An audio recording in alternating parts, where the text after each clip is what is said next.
Hey guys, in this video I will show you how to use CC, also known as carbon copy, or BCC as blind carbon copy in Gmail.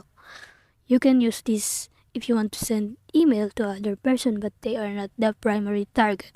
So let's start composing a new message right here, and then select the main recipient like your primary target here, and then you can see over CC and BCC right about here. Tap it to add, and then let me enter an email address in CC and BCC. Here I just put same email for example, and then put subject in your message. Then now when you send email, this email will go to the email address in the to category, here your primary target, and then it will go to the email in CC and BCC, both of them.